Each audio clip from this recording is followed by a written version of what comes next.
اعوذ باللہ من الشیطان الرجیم بسم اللہ الرحمن الرحیم السلام علیکم ورحمۃ اللہ وبرکاتہ۔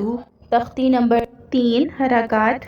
زبر زیر پیش کو حرکات کہتے ہیں، اور سب سے پہلے ہم زبر کے بارے میں سمجھ رہے تھے اور اب الفاظ کی مشق کرتے ہیں۔ زبر کمپلیٹ کرنے کے بعد انشاءاللہ ہم زیر کے بارے میں جانیں گے۔ اعوذ باللہ من الشیطان الرجیم بسم اللہ الرحمن الرحیم۔ با زبر با، صاد زبر صا، باسا، را زبر را، باسارا، حمزہ زبر آ، خا زبر خا، آخا، ذال زبر ذا، آخذا، حمزہ زبر آ، میم زبر ما، آما، را زبر را، آمارا، جیم زبر جا، میم زبر ما، جمع، عین زبر آ، جمع، حمزہ زبر آ، جیم زبر جا، آجا، لام زبر لا، آجالا، ح زبر حا، شین زبر شا، حشا، را زبر را، حشارا، فا زبر فا، عین زبر آ، فع، لام زبر لا، فعالا، ہا زبر ہا، لام زبر لا، حلا، کاف زبر کا، حلاکا، ذال زبر ذا، کاف زبر کا، ذکا، را زبر را،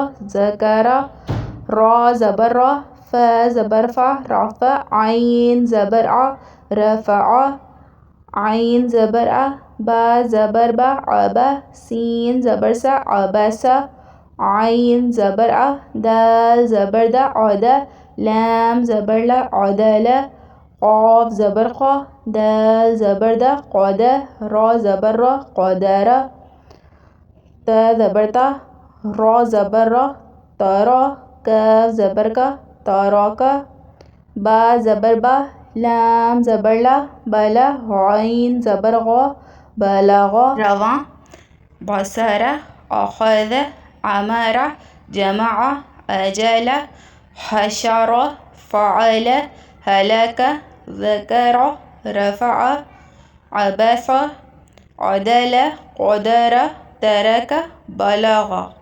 یہ ہم نے پچھلے سبق میں جان لیا تھا کہ الف کے اوپر اگر زبر ہوتا ہے تو وہ حمزہ بن جاتا ہے۔ با کو دیکھیں باریک پڑھیں گے، صاد کو پر پڑھیں گے کیونکہ صاد جو ہے وہ حروف مستعلیہ میں سے ہے۔ را کو بھی پر پڑھیں گے، یہ حروف مستعلیہ میں سے تو نہیں ہے مگر شیبہ مستعلیہ میں سے ہے، یعنی وہ حروف جو کبھی پر پڑھے جاتے ہیں اور کبھی باریک، یعنی کہ اگر را کے اوپر زبر ہو اور پیش ہو تو ہم اس کو پر پڑھیں گے، اور اگر اس کے نیچے زیر ہو تو ہم اس کو باریک پڑھیں گے۔ 7 حروف میں نے جو آپ کو بتائے تھے کہ وہ تو ہر حال میں ہی موٹے پڑھے جاتے ہیں، یعنی ان پہ زبر ہو، پیش ہو یا ان کے نیچے زیر ہو، وہ ہر حال میں ہی موٹے پڑھے جائیں گے۔ خا کو بھی دیکھیں پر پڑھیں گے، اور عین کو وسط حلق سے ہم ادا کریں گے۔ ہا اور عین کا مخرج ایک ہی ہے، یعنی ان کے نکلنے کی جگہ وسط حلق ہے۔ وسط حلق یعنی حلق کا درمیانی حصہ، اور دو چشمی والا ہا جو ہے ہم اس کو کیا پڑھیں گے؟ ہا۔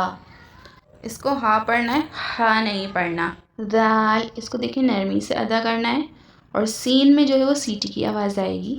امید کرتی ہوں آج کا سبق آپ کو سمجھ آ گیا ہوگا۔ ملتے ہیں انشاءاللہ اگلے لیسن میں، جب تک کے لیے اللہ حافظ۔